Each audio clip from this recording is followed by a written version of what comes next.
Bona tarda. Soc Pere Gabriel. He de començar amb una disculpa. El dijous passat, dia 21, la difusió a través del YouTube de la sessió dedicada al teatre de Rossend Arús no va ser del tot correcta. Les imatges sovint es congelaren i va finalitzar abruptament uns minuts abans la conferència. Amablement, tant el presentador de la sessió, Joan Rocamora, com el conferenciant, Magí Sunyer, han accedit a repetir la sessió per tal de comptar amb una gravació el més completa i correcta possible. Aquell dia, en tant que vocal i secretari del Patronat de la Biblioteca Arús, vaig obrir una sessió més del programa d'activitats que hem preparat per a commemorar el 125è aniversari de la fundació de la biblioteca. Malgrat les dificultats que ens han imposat la situació generada per la Covid-19, ja som a l'equador del programa dissenyat.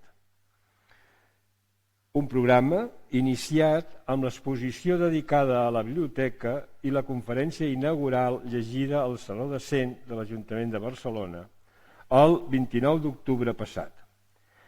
Hem tirat endavant 5 activitats i la conferència d'avui del doctor Magí Sunyer, dedicada, com deia, al teatre de Rossend Arús, obre les portes a 5 d'altres sessions abans que una taula rodona clogui l'any Arús el 25 de març d'enguany. Gràcies al YouTube, les persones interessades poden recuperar les xerrades ja efectuades, així com accedir a la d'avui i a totes les que seguiran. Les més immediates seran la del dimarts dia 2 de febrer, dedicada a Verdaguer, Arús i els heterodoxes del seu temps, amb la col·laboració de l'Institut d'Estudis Catalans a càrrec del doctor Ramon Pinyol, i la del dijous 18 de febrer, dedicada a la poesia de Rossend Arús, amb la participació de l'Acadèmia de les Bones Lletres a càrrec de la historiadora de la literatura Margalida Tomàs. Aquesta sessió avui és especial, ja que constitueix també la presentació pública dels 4 primers volums de l'obra completa de Rossend Arús i Arderiu. Es tracta del teatre complet d'un autor fins ara força oblidat, malgrat que tothom podrà comprovar el gran abast i importància d'una obra teatral molt extensa i variada. Hem aconseguit no sols recopilar els textos dispersos de Rossend Arús, sinó transcriure amb criteris científics actuals el teatre d'Arús. A més, comptem amb l'anàlisi inclòs en l'estudi introductori, que ha anat a càrrec del propi editor dels 4 volums, Magí Sunyer, catedràtic d'Història de la Literatura Catalana de la Universitat Rovira i Virgili. L'edició ha estat, sens dubte, el producte de l'esforç de moltíssima gent, però per damunt de tot, de la paciència, disciplina i capacitat de treball de l'amic, i us asseguro que no es tracta de cap qualificatiu simplement cortès, de l'amic dic Magí Sunyer, justament el nostre conferenciant d'avui.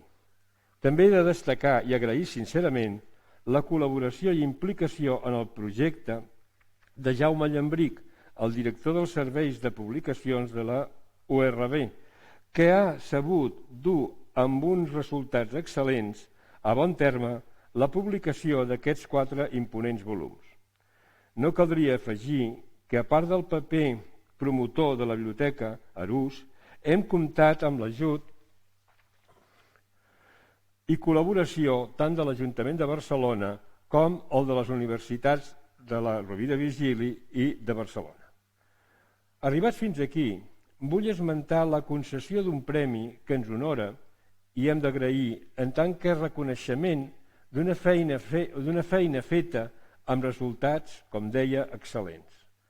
El 20 de novembre del 2020, el jurat de la segona edició dels premis a l'edició en català de la xarxa Vives de les diverses universitats catalanes, ens concedí el premi a la millor coedició del primer volum de l'obra completa de Rosent Arús, dedicat al teatre, obra editada i amb un estudi introductori, com ja he dit, de Magí Sunyer.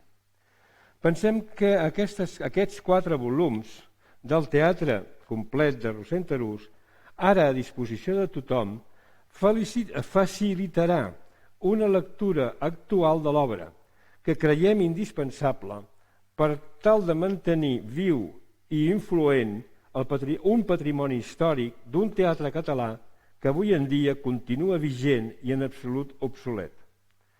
En aquesta mateixa direcció, i per a facilitar al màxim la difusió del teatre d'Arús, la biblioteca s'ha implicat també en l'edició d'un volum que, sota el títol de Teatre Popular, aplega 3 obres ben significatives i bon èxit popular en el seu moment: Lladres de ciutat, el primer any republicà i La filla del rei, que ha anat a càrrec de la Universitat Rovira i Virgili i la Universitat de Barcelona. I ara està a punt de sortir un altre volum amb d'altres obres, 7 obres més del teatre, sota l'auspici del Teatre Nacional de Catalunya. En tots 2 casos, el mateix Magí Sunyer n'ha estat el curador i editor. No m'he d'allargar. Gràcies a tot plegat, estem segurs que l'aventura de publicar i preparar l'obra completa de Rosent Arús no sols ha començat amb un molt bon peu i fonaments sòlids, sinó que continua i continuarà. Aviat comptarem amb el volum dedicat a la poesia i a continuació el de la prosa periodística, després els dels seus escrits maçònics, etc., fins a cloure tota la sèrie. No em resta sinó agrair la vostra atenció i paciència. Ara, l'historiador Joan Rocamora, un bon especialista i estudiós del teatre de Rosent Arús, presentarà el conferenciant. Després serà el torn de la conferència de Magí Sunyer, l'actor central d'aquesta sessió d'avui. Moltes gràcies.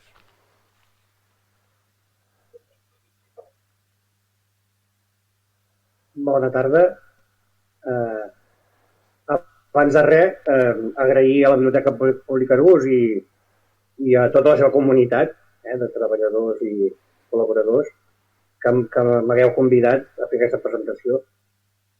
I també agrair-vos, com a tots els investigadors que consulten la biblioteca, que hagueu facilitat la consulta, els manuscrits, i especialment els manuscrits de Rosent Arús, poc coneguts i poc exposats. El meu contacte amb Rosent Arús es deu inicialment a un treball de recerca que vaig realitzar gràcies al professor de la Universitat Autònoma Xavier Vall, que em va obrir els ulls i em va acostar, a la literatura del XIX i especialment al teatre del XIX. A continuació vaig seguir treballant amb la tesi i això ha estat el punt de contacte amb Magí Sunyer, que ha portat a terme l'edició de l'obra completa de Rosent Arús de teatre, que coincideix a l'edició del darrer volum de teatre, el 4 volum, coincideix amb la darrera conferència, fallida amb aquesta conferència i amb la commemoració del 125è aniversari de la Biblioteca Rosent Arús. Jo crec que l'autor, Rosent Arús, hagués estat molt satisfet de saber que s'editaven aquestes obres completes i, a més, fins i tot satisfet que realitzés una videoconferència, perquè Rosent Arús, no oblidem, era una persona de progrés. Tenia el progrés com un valor suprem. No sé si s'imaginava fins a aquest nivell tecnològic, però aquest nivell de progrés l'hagués satisfet sobradament. Sobre Rosent Arús s'havia estudiat poc en literatura. El primer estudi així complet de l'obra de Rosent Arús es fa a mitjans dels 70 per part d'en Jordi Calofré, i que fa una tesi dedicada a la Biblioteca Pública Arús. i posteriorment, als 80, realitza una biografia que en Pere Gabriel eixamparà i completarà properament. Fora d'en Jordi Calafell hi ha pocs estudis biogràfics i molt menys de l'obra que de mica en mica s'estan ampliant i complementant. Entre aquests cal destacar-ne l'estudi introductori de Magí Sunyer mateix, que presento, des del punt de vista de la maçoneria, els de Pere Sánchez Ferrer, de la poesia de la Margarida Tomàs, etc. I més recentment també una obra divulgativa, però molt interessant, d'un conjunt d'anàlisi conjunt del XIX, diguem, de l'època, d'aquesta època xerona d'en Roser Narús, que és Els nits de Pitarra, que és obra d'en David Domènech, bibliotecari de la Biblioteca Pública Arús. No em queda molt a presentar. Roser Narús, per qui no el conegués, és autor de teatre. Com s'ha dit, com il·lustrava Conrad Roure, el que va dedicar gran part de la seva vida al teatre i gran part de la seva vida a la maçoneria, no? I gran part de la seva vida a una lluita ideològica que filtrava a través d'aquestes obres teatrals, però també des de plataformes de cultura popular, com la Societat del Born, de teatre amateur, en què actuava com a actor, organitzador, feia tots els papers de l'AUCA, apuntador i fins i tot empresari, sense un interès, diguem-ne, lucratístic al darrere, només amb l'objectiu de potenciar el teatre català. En aquest sentit, la catalanització de les entitats en què va formar part, ja està prou documentat, va ser un dels seus objectius prioritaris, i això va fer entitats com la Tertúlia Catalana, divulgadora del teatre català, o la mateixa Societat del Born. Com ja us descriurà en Magí Sunyer, Roser Narús va fer un conjunt de teatre molt diversificat, va continuar una tradició de teatre popular i va innovar amb comèdia, amb el drama modern, realista i en prosa, amb el teatre de màgia, amb fórmules com els Pastorets, en què també va ser molt innovador, i amb continguts d'influències europees, com poden ser en Juli Verne, entre d'altres, i que combinaven l'humor amb la cultura popular o bé una certa reivindicació política, ja fos amb el teatre explícitament polític republicà fins a la restauració, o bé de manera menys explícita durant aquella restauració. Res més, en Magí Sunyer us descriurà perfectament en què consisteix aquest teatre de Roser Narús, aquestes innovacions i diversificació. Moltes gràcies i salutacions arusianes.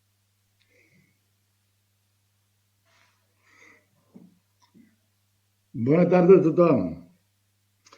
És impossible estar tan ben acompanyat com he estat fins ara, com presentat pel Joan Rocamora i pel Pere Gabriel, doncs en aquesta introducció, en aquesta conferència, que al mateix temps és presentació del teatre complet de Roser Narús.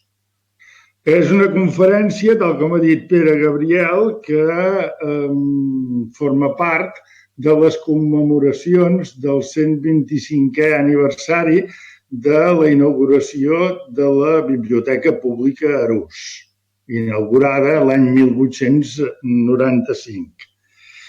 Dic que és impossible estar més ben acompanyat perquè hi vaig per ordre invers, diríem, l'ordre d'intervenció.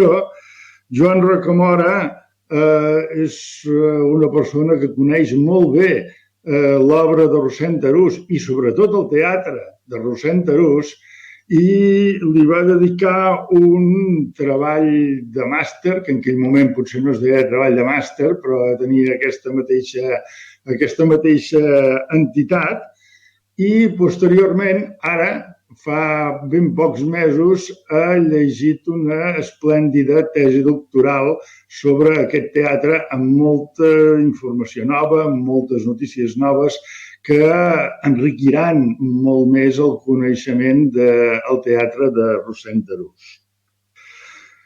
Jo vaig rebre, per altra banda, l'encàrrec per part de Pere Gabriel, l'encàrrec de preparar l'edició i un pròleg al Teatre Complet de Rossend Arús l'any 2017, l'any de la Revolució. Una revolució que diuen que tenim congelada, però no deixa de ser l'any de la Revolució que nosaltres hem viscut fins ara. I, efectivament, entre la primavera, l'estiu i aquella tardor difícil d'oblidar, diríem que va tenir com a centre l'1 d'octubre, doncs vaig editar la primera meitat d'aquest teatre, després va venir la resta i vaig preparar un llarg pròleg sobre aquesta matèria. Per això, les presentacions de Pere Gabriel i de Joan Rocamora són un autèntic privilegi. Vull agrair, a més, a tota una sèrie de persones que m'hagin ajudat d'una manera extraordinària a l'hora de fer tota aquesta feina. En primer lloc, la Maribel Giner, el David Domènech i el Josep Brunet, com a màxims responsables de la Biblioteca Pública Arús, però en nom seu també a tots els treballadors i totes les treballadores de la biblioteca, doncs que abans ho esmentava el Joan, diríem, m'han facilitat a mi també extraordinàriament la feina. També vull agrair a Margalida Tomàs la dedicació a repassar, diríem, l'edició tota sencera, molt i molt de treball, tot i que vull indicar que la responsabilitat última és meva. O sigui, els errors que s'hagin pogut escolar doncs, són part, diríem, de les meves mancances o del poc que m'hi hagi pogut fixar. Vull agrair també a altres persones, com són Xavier Vall i Gabriel Sansano, la seva generositat a l'hora de fer altres tipus d'ajudes, en consultes, en posar en contacte amb persones, coses diverses. Encara crec que és molt important que apareguin aquí els noms de les persones que han transcrit aquestes obres. Qui n'ha transcrit més és l'Edgar Batet, però després també la Laia Dols i el Marc de Bofarull són les persones que en aquell moment, com a becaris de la càtedra de Josep Anton Baixeres de la Universitat Rovira i Virgili, doncs van fer aquesta feina considerable que després jo vaig haver de revisar, com és lògic. I finalment, en el capítol d'agraïments, però diríem amb una categoria superior encara, potser, he d'agrair sobretot a Jaume Llambric i a Magalí Urcaray, que són els responsables del Servei de Publicacions de la Universitat Rovira i Virgili, i també a Meritxell Antoni i Mireia Sopena, d'Edicions de la Universitat de Barcelona, que hagin fet possible que tota aquesta feina s'hagi convertit en aquests 4 volums, més un de més petit, però compta amb el concepte de petit, que són 300 pàgines, però esclar, és que els 4 volums fan 3.000 pàgines que constitueixen el Teatre d'Arús publicat fins ara en l'actualitat. Sense ells hauria estat molt difícil que això s'hagués publicat, com a mínim immediatament, i ho vull agrair molt sincerament. Bé, passat el capítol d'agraïments, faré només una petita presentació que permetrà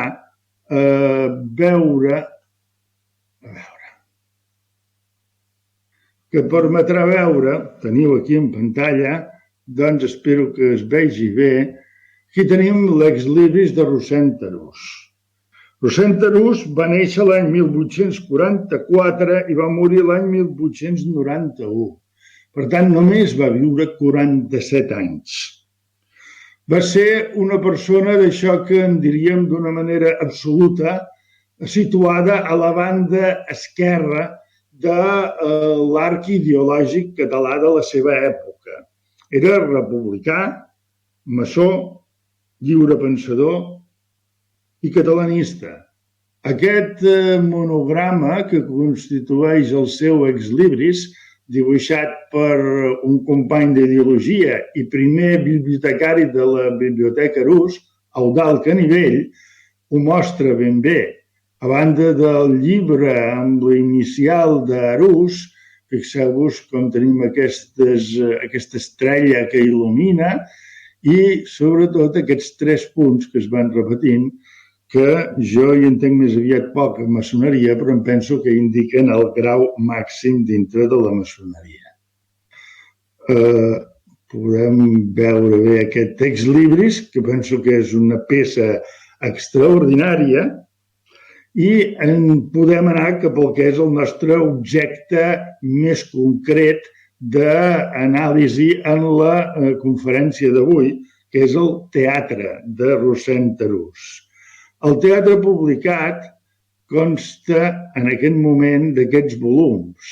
Fixeu-vos aquest primer volum, mida foli, que recull potser les obres més interessants, les que van fins a l'època del final de la Primera República, la major part del seu teatre polític i sobretot del més explícit, i és el volum que va guanyar aquest premi de coedició de la xarxa Vives de les universitats dels països catalans. Però després va venir un segon volum, amb el teatre fins del 74 al 77, un tercer volum amb el teatre del 78 al 82, i acaba de publicar-se, és fresc, abans ho deia el Joan Rocamora, el quart volum amb el teatre des del 83 al 87. Arús va morir poc temps després i, a més, a partir d'aquest moment va tenir una malaltia que segurament que li va impedir de continuar escrivint en teatre. Abans feia al·lusió a un llibre amb 3 d'aquestes obres, és aquest que apareix ara aquí en escena, el que hem titulat Teatre Popular, i potser el més interessant de tota aquesta petita presentació que he fet d'aquests volums és que aquí teniu l'enllaç a l'obra completa, i l'obra completa no al Teatre Popular, que s'ha de comprar en llibreria, sinó l'obra completa es pot descarregar lliurement, sense cost econòmic, si aneu en aquesta adreça o senzillament si busqueu el Servei de Publicacions de la Universitat Rovira i Virgili. Molt bé. Aleshores, deixem de compartir i tornem una altra vegada a la pantalla. Bé, Arús va escriure moltes obres de teatre. Se n'han conservat 52. De fet, 53, però una en tan mal estat que va ser impossible de recuperar-la. De fet, és el que menys greu sap de tot, perquè és una obra que hauria estat una variació d'algunes d'altres d'aquestes obres, només. Tenim notícies d'unes quantes més d'estrenades, i d'aquest conjunt de 53 obres, n'hi ha 46 escrites en català i 7 escrites en castellà. Crec que això ens permet, si tenim en compte que les escrites en castellà són exclusivament traduccions, adaptacions o una continuació d'una obra de teatre en castellà, El Nuevo Tenorio, continuació del famós Don Juan Tenorio de José Zorrilla, Això ens permet dir que Arús va ser un dramaturg monolingüe. Al mateix temps plurilingüe. Què vull dir amb això? Vull dir que en algunes de les seves obres de teatre utilitza aquests recursos entre còmics i amb efectes escènics que comporta el plurilingüisme. Penso, per exemple, en una obra deliciosa que s'anomena La llanterna màgica o fins i tot en una altra també magnífica de la qual després faré més al·lusió, que és la Patum Pim Pam Pum. Bé, Rossend Arús, hem de tenir en compte, per situar-lo en la seva època, que era un any més gran que Jacint Verdaguer i que Àngel Guimerà, que van néixer el 45, i dos anys més gran que Narcís Oller, i pocs anys més jove que Frederic Soler. Això ens el situa en una generació que entra en l'escena literària pròpiament als anys 60, alguns una miqueta més tard, com és el cas de Narcís Oller, que hi entra als anys 70, però que és la generació que, de fet, encarrila definitivament això que nosaltres anomenem, de vegades, Renaixença. Hem de situar en Rossend Arús per ideologia, per aficions, per manera d'escriure, en el context del naixement del teatre català contemporani, que està lligat al cercle republicà, majoritàriament maçó, no exclusivament, però majoritàriament, de Frederic Soler. No tenim constància que Rossend Arús assistís a les tertúlies de la rebotiga. David Domènech, en el seu llibre, no ho ha pogut certificar, però sembla lògic, per simple deducció, que en algun moment o altre hi devia anar. I en qualsevol cas, la seva relació amb Soler i amb els altres dramaturgs del grup està absolutament provada. Per exemple, l'any 69, Arús va estrenar l'obra Lladres de ciutat al Teatre Romea, que regentava Frederic Soler, o, per exemple, va traduir i adaptar algunes d'aquestes obres juntament amb Eduard Vidal i Valenciano, un altre dels personatges importants del teatre català d'aquella època. Arús, però, encara que formi part d'aquest context, comença la seva activitat dramàtica lligada a les companyies d'aficionats, en concret a una societat que s'anomenava Tertúlia Catalana, que tal com ens va explicar Joan Rocamora en el seu treball de doctorat o de màster, allí en aquest context hi va fer tota mena d'activitats, des d'apuntador, actor, tota mena de coses. El Joan, a més, explica en quines obres feia cada una de les coses, és d'un detall extraordinari. I també, a més, de les companyies d'aficionats en el context del Carnaval de Barcelona. Un carnaval, en el seu cas lligat al del barri del Born, un carnaval en què s'hi van implicar d'una manera molt important els republicans de l'època, Josep Anselm Clavé, per exemple, i que unia el que el mateix dramaturg va anomenar amb una de les seves obres d'homenatge la filantropia i la diversió. Quan he anat explicant les característiques bàsiques de la personalitat i de la ideologia d'Arús, m'he deixat la filantropia, però tindrem temps de dedicar-hi atenció concreta. D'aquesta manera tenim absolutament, diríem, provat que Rossend Arús pertany, si nosaltres volem, i ja diré per què justifico aquest si nosaltres volem, en aquest sector de la Renaixença que algú ha anomenat dels xarons o popular o amb noms diversos.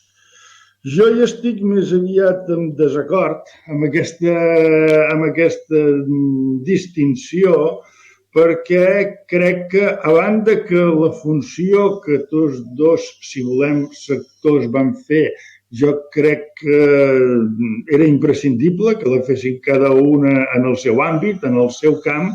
A banda de tot això, hem de tenir en compte que Arús també forma part de l'altre àmbit.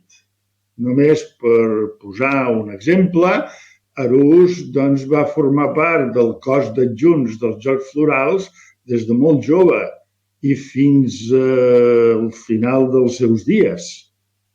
Això sí, amb una única excepció que va ser en els Jocs Florals del 1888, quan, evidentment, quan es va decidir traslladar-los del mes de maig a la tardor perquè d'aquesta manera coincidís amb l'exposició universal de Barcelona d'aquell any i fossin inaugurats per la reina regent, doncs, en presència del futur rei Alfons XII, evidentment el grup republicano hi va estar d'acord i va organitzar uns jocs dintre del mes de maig i dels quals va formar part, en l'organització va formar part, evidentment, Rossend Arús.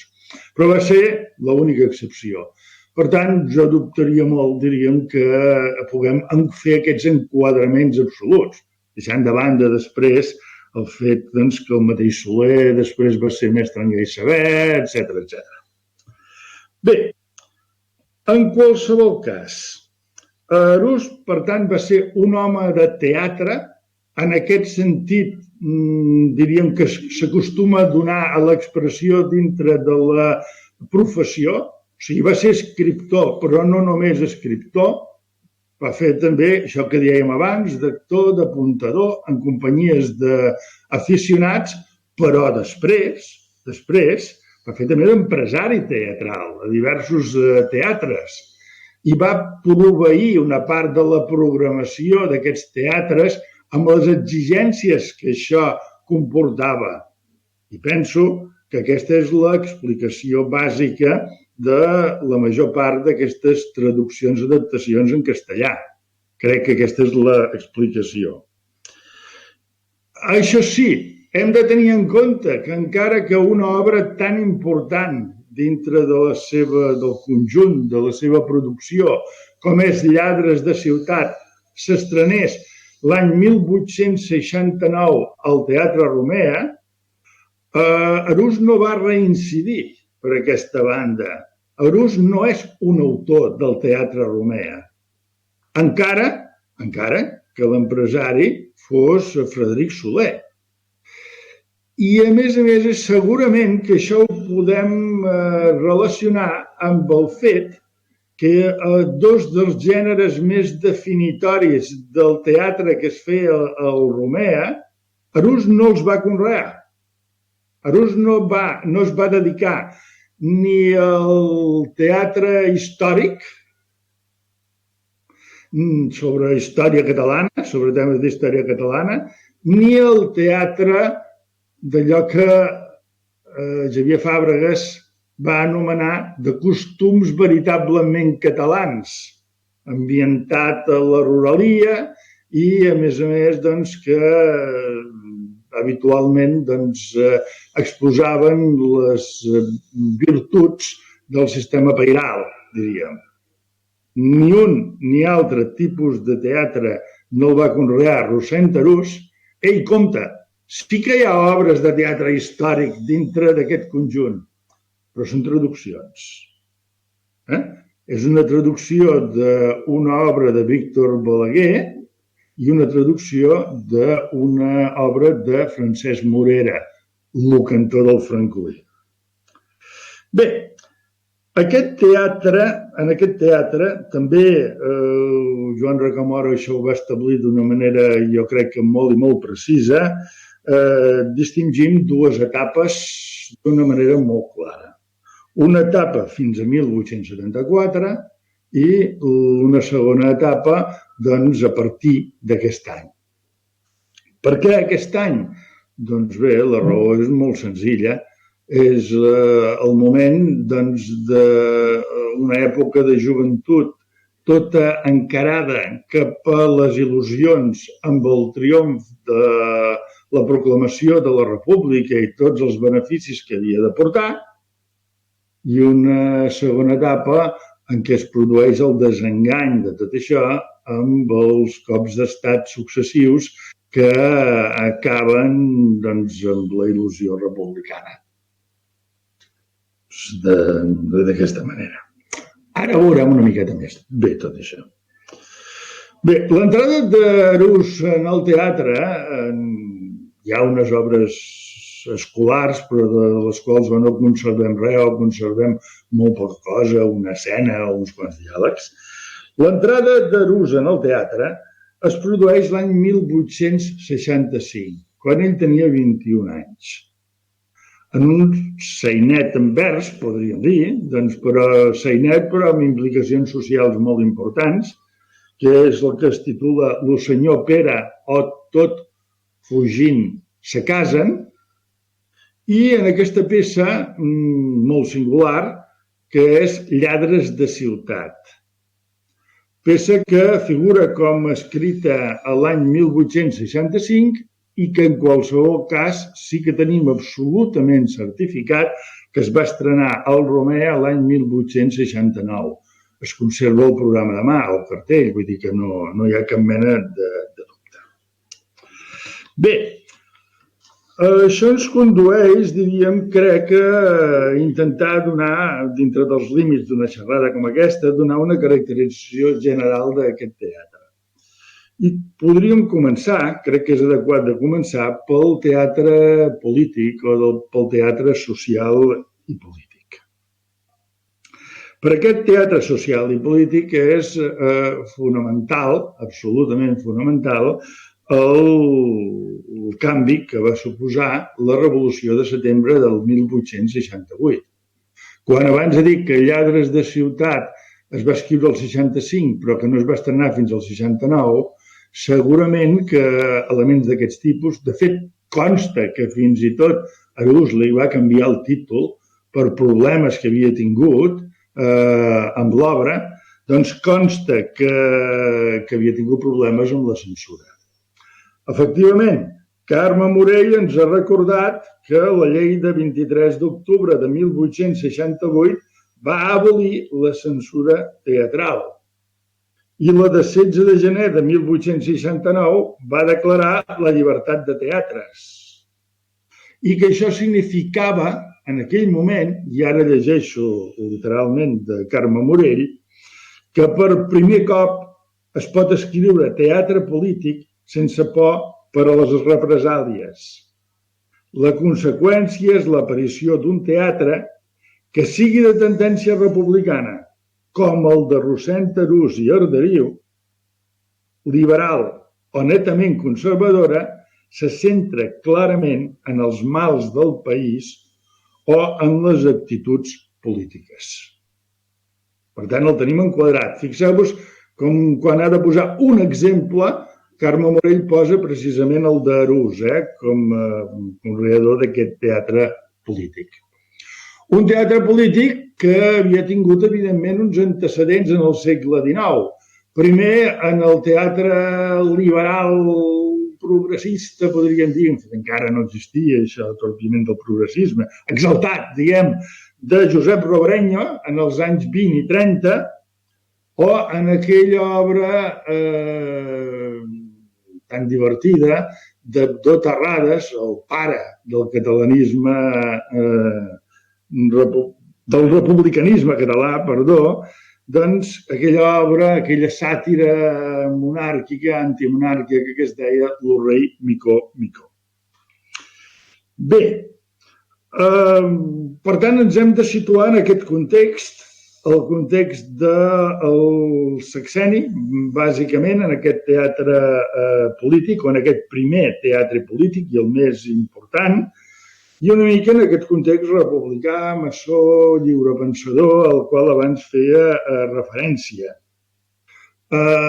Si nosaltres repasséssim ara la llista dels que en algun moment van passar per la famosa rebotiga de Pitarra, doncs hi trobem noms d'autors dramàtics o de polítics o d'ideòlegs que van en aquesta mateixa línia i que és el món de Rossend Arús. Així, amb una miqueta sense entretenir-m'hi, doncs podem parlar de Robert Robert, de Josep Anselm Clavé, de Valentí Almirall, d'Antoni Altadill, de Gonçal Serra Clara, i entre els més dramaturgs, per dir-ho així, Frederic Soler, Conrad Roure, Eduard Vidal i Valenciano, Manuel de Lasarte, Damas Calvet, Albert Llanes, Antoni Feliu i Codina. És un bon equip, diríem, És un bon equip, doncs molt marcat ideològicament, juntament amb alguns de més joves, com el mateix Rossend Arús o Josep Roca i Roca, i alguns conservadors. Bé, Xavier Fàbregas va escriure que Rossend Arús va ser, llegeixo literalment, l'home que de manera més conscient utilitza el teatre com a tribuna des de la qual propagar les idees polítiques. D'acord? I això ho fa bàsicament en una sèrie d'obres que tenen una caracterització diferent. Aquestes obres són, en primer lloc, les revistes d'actualitat que va escriure, diríem, seguint l'exemple que en castellà havia posat en circulació un escriptor andalús que es deia González Alba, amb una obra que es deia 1864, i que havien aclimatat el català Eduard Vidal i Valenciano i Conrad Roure en una obra que es deia Antany i Enguany, i amb un pseudònim ben pitarresc, Dos gats dels frares. Doncs bé, Arús, com que això eren repassades de l'any anterior, de l'actualitat política, social, sobretot de Barcelona, la social, doncs en l'any anterior, doncs Arús va escriure unes quantes d'aquestes repassades. S'ha conservat 1869, s'ha conservat però no s'ha pogut transcriure 1871, sí que s'ha pogut transcriure 1872 i també el primer any republicà. Són obres en què l'any que mor Silvestre i l'any que neix Manel tenen diàleg i el vell que està a punt de morir li explica al jove que tindrà un any per viure què és el que ha passat durant aquell any. Tot i que, evidentment, doncs, aquest teatre va més enllà del que és purament polític, la dimensió política és considerable, és molt important. També hi ha al·lusions doncs, als teatres de Barcelona, als impostos, bé, amb tota una sèrie de coses, però la dimensió política és molt important. Dominen les primeres obres la denúncia de tot allò que s'havia promès que es faria abans de la Revolució de Setembre i que s'havia decebut, diríem, per part dels governs successius, i l'última obra, el primer any republicà, acaba amb una exaltació de la república acabada de néixer, assegurant que vencerà, diríem, totes aquestes dificultats i que serà, diríem, la solució a tots els mals que s'havien denunciat. Bé, altres obres d'aquest mateix moment, d'aquest mateix any, l'any de la Primera República, l'any escàs de la Primera República, doncs directament són teatre, podríem dir, pamfletari, de revolta i d'exaltació del règim.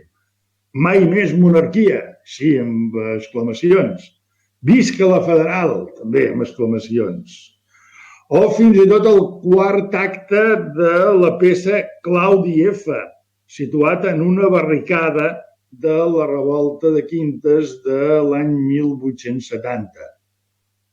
És teatre on hi apareixen elements al·legòrics, personatges que són idees, república, monarquia, llibertat, etc., o que de vegades amb uns altres noms, però ben transparents, es posen en escena polítics de l'època per fer-ne la sàtira, o de vegades representants, diríem, del món republicà, no representants concrets, però diríem de manera també al·legòrica, lleial, federal, per exemple, doncs com elements positius.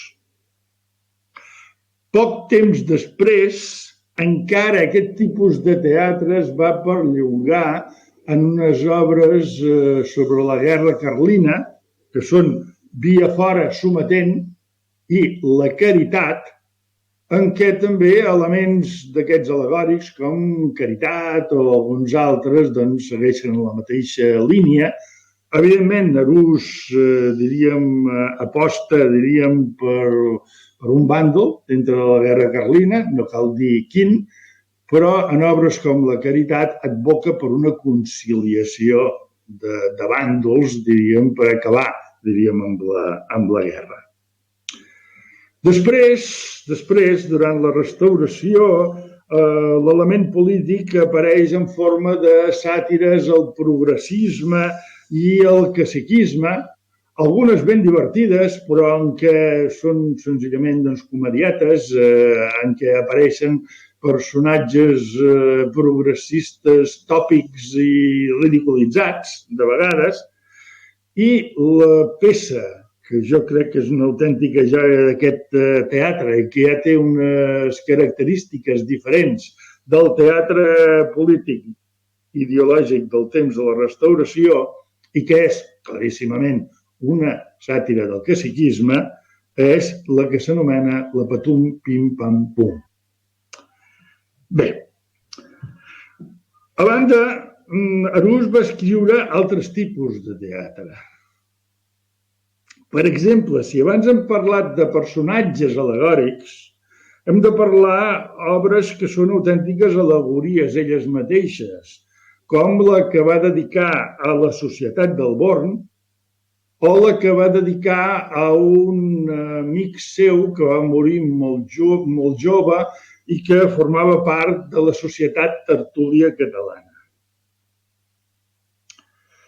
D'aquest conjunt, fins i tot jo diria per sobre de les obres polítiques, si jo hagués de destacar unes peces que sorprenen sobretot pel moment en què es van escriure, jo destacaria dues obres que són Lladres de ciutat i Claudi F, perquè són peces de teatre realista, en prosa, escrites durant la segona meitat o la primera, diríem, escrita l'any 65, durant la segona meitat dels anys 60 i els primers anys 70, en el cas de Claudi F. Això crec que ha de fer revisar una mica, diríem, les datacions d'aquest tipus de teatre en l'escena catalana. És evident que no tot és una cursa de competició per veure qui va ser el primer que va escriure una peça de teatre en prosa o qui va ser el primer que va escriure una peça de teatre realista, però i que importen molt les tendències, la influència que això va tenir, però és una cosa innegable que en aquests anys Arús escriu i representa aquestes obres que són obres plenament madures en aquesta línia. Per altra part, una de les activitats teatrals en les quals segur que Rossend Arús se sentia més a gust és en un tipus de teatre desenfadat, amb una tendència a l'exageració, que és el que jo he anomenat disbarats. Són molt a prop de les gatades de pitarra, molt a prop, però de vegades tenen un punt de descontrol, diríem, que les fa fins i tot més agosarades. Em refereixo amb alguna paròdia del teatre històric, com l'obra Lo Comte en Jaume, o sobretot obres amb un rerefons costumista, però amb aquestes característiques de desenfrenament a què feia al·lusió ara, com són les que es titulen No desitjaràs la muller de ton pròxim o Granotes al cove. Per aquestes obres, doncs, Arús moltes vegades utilitzava pseudònims, com per exemple el pseudònim d'Un xicot de Barcelona i alguns altres. En aquesta mateixa línia, però sense aquest punt de descontrol, tot i que Déu-n'hi-do, en alguns casos, tenim tota una sèrie de sainets i de vodevils com són Lo Pla de Palacio, clarament costumista, o En Remull, que enregistra, diríem, l'afició que s'introduïa a l'època als banys a domicili, a les banyeres que es portaven a domicili per banyar-se, o La Cambrera, que és una obra força més complexa ja, o sobretot, jo vaig destacar en aquelles peces que em penso que són d'una factura més perfecta, una obra absolutament hilarant, que és la que té per títol Un pas de comèdia, o també, en aquests dos títols l'hem trobat, Una olla de cols. Molt divertida i una obra ja força complexa. No són aquells sainets breus, més o menys anecdòtics, sinó que és força més complexa. Arús, però, també va excel·lir dintre d'un camp que és un tipus de teatre preferit, diríem, dintre del context del teatre popular que es representava, sobretot al Passeig de Gràcia i també en alguns altres llocs, que és el que es coneix amb el nom de la comèdia de màgia. La seva primera obra en aquesta línia és la que li va proporcionar més fama i, de fet, una de les que es recorda més d'Arús és La Llúcia dels cabells de plata. És un tipus de teatre molt espectacular, amb transformacions, amb canvis, mutacions, amb intervenció de focs d'artifici, bengales, que deien en aquell moment. Jo destacaria, dintre d'aquesta línia, una peça que s'anomena La llanterna màgica. Sense sortir del camp del teatre de màgia, però amb una especialitat molt concreta, que és la del teatre bíblic, hem de tenir en compte que Rossend Arús és autor d'uns llarguíssims pastorets. Uns pastorets que van tenir molt d'èxit en la seva època, en el seu moment, però que després sembla que se'n va perdre el record i que jo crec que es podrien representar com alternatius als famosos de Folch i Torres o els més habituals avui en dia. Arús també, quan ja era un autor molt bregat i que coneixia molt bé l'ofici de dramaturg, doncs va adaptar o rondalles o textos amb aparença de rondalles. Em refereixo a rondalles clares, com La Ventafocs, segurament com a introducció d'alguns elements maçònics en el personatge del conseller de l'Arnau, o altres textos que potser no són pròpiament rondalles, però que tenen aquest aire d'una manera ben clara. Les tres germanes o La filla del rei.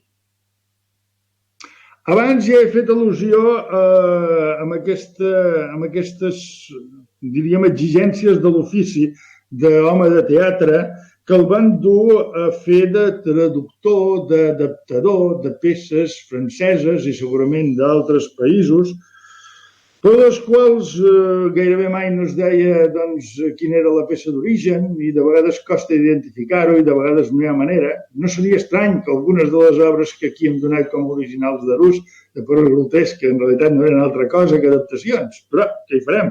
No n'hem sabut més, en qualsevol cas, a l'hora de trobar-ho. Entre aquestes traduccions i adaptacions tenim La Vall de la Candelera o Ausiàs March, de Víctor Balaguer, que dèiem abans, o algun en castellà, Los Buscadores de Oro, o Fausto, i sobretot, una altra de les peces per les quals sempre s'anomena Arús en les històries del teatre i de la literatura.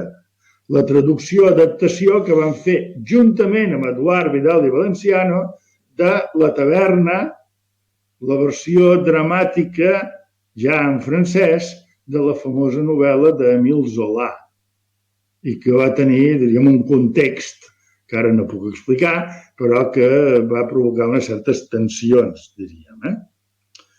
I en aquesta mateixa línia, però amb una caracterització una miqueta diferent, doncs tenim aquella continuació a la qual he fet al·lusió abans, juntament amb Joaquim Maria Bartrina, del Don Juan Tenorio de Zorrilla, amb el títol de El Nuevo Tenorio, que aquesta, sens dubte, va ser l'obra de Bartrina i d'Arús de més èxit.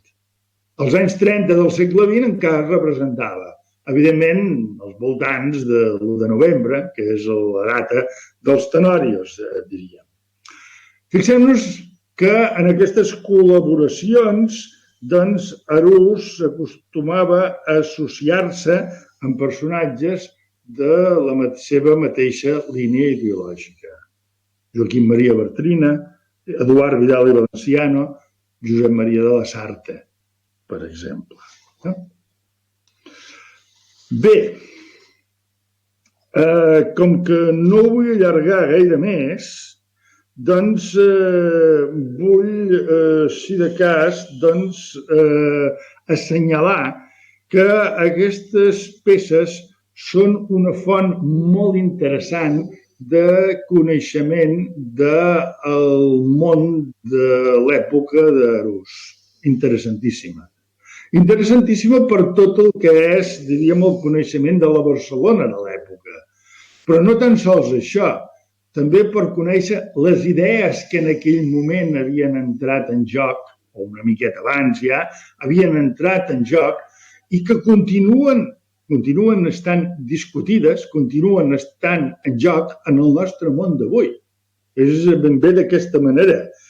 I només posaré uns exemples de les seves dues primeres obres de teatre. Abans he assenyalat la importància de la filantropia dintre de l'acció de Rossend Arús. De fet, si nosaltres avui fem aquesta xerrada és en el marc de la celebració del 125è aniversari de la fundació de la biblioteca, de la inauguració de la biblioteca. I això és una acció filantròpica. Però és prou sabut també que Arús va pagar, diríem, la construcció de l'Ajuntament i de les escoles de l'Hospitalet de Llobregat, poble del seu pare, i de Das, a la Cerdanya, poble de la seva mare. Us llegeixo ara uns quants versos de la seva primera obra, que és El senyor Pere o tot fugint se casen. El personatge que diu aquests versos és un home ja d'una certa edat que ha fet la fortuna a Amèrica, que no ha tingut fills i que aleshores ha pensat en la manera de disposar dels seus diners en testament perquè els parents que mai no li han fet cas no se'n beneficiïn. I fixeu-vos el que diu.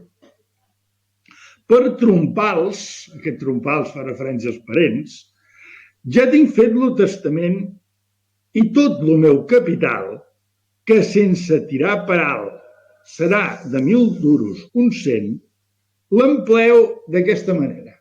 Fixeu-vos. La meitat, que són 50, em faig aixecar de planta un hospital dedicat a Sant Pere, que és el meu gloriós patró. L'altra meitat, 50 més, em compro cases i sus lloguers paguen els gastos de ma fundació. Amb la renta que donaran les cases dels 50.000 duros es poden assistir, amb sense apuros, els 100 malalts que es prendran.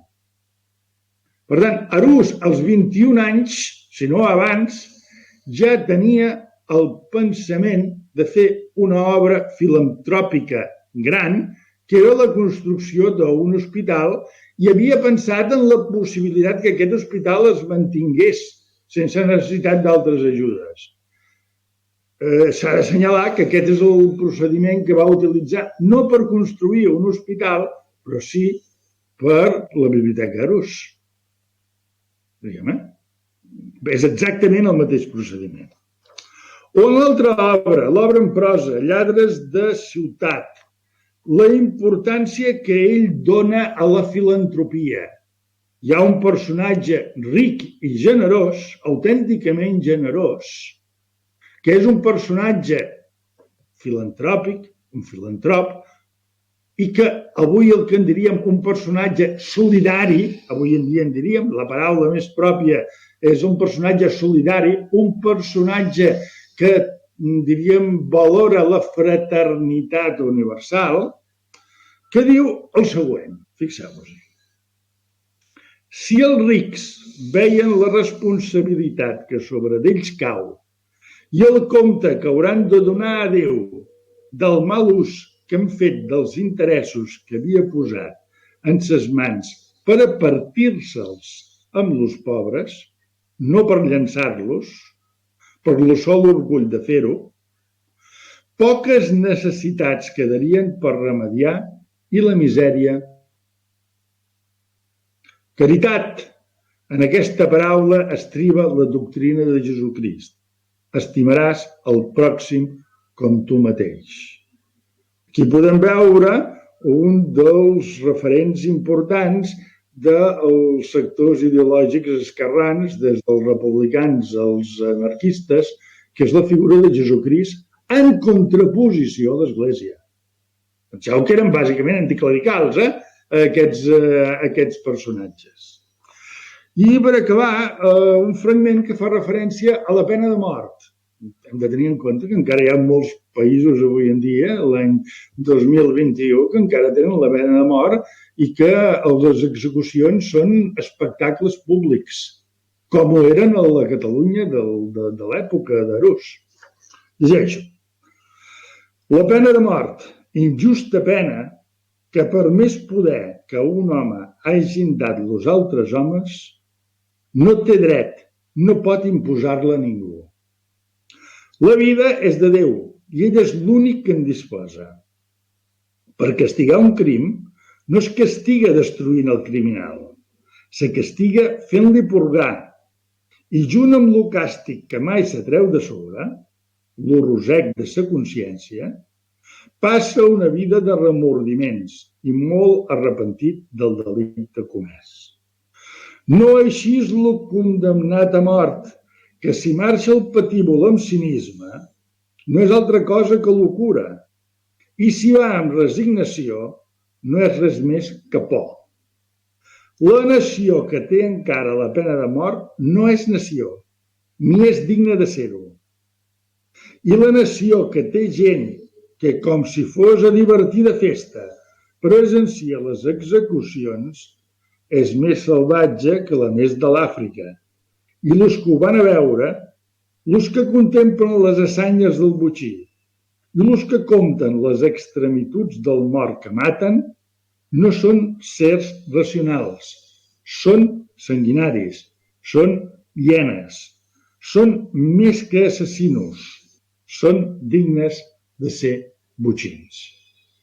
Són només dues mostres entre les moltes que es podrien trobar d'aquesta introducció de la ideologia en aquestes obres i ho he fet en dues obres que no són explícitament polítiques, no ho són, i que són les dues primeres obres conservades de Rossend Arús i que ens remeten a tot un univers referencial que és el del món, d'una manera àmplia, diríem, de les esquerres del seu temps i per desgràcia, per moltes de les coses del nostre temps, diríem, no? Perquè moltes de les coses no s'han solucionat i algunes potser fins i tot han empitjorat i tot.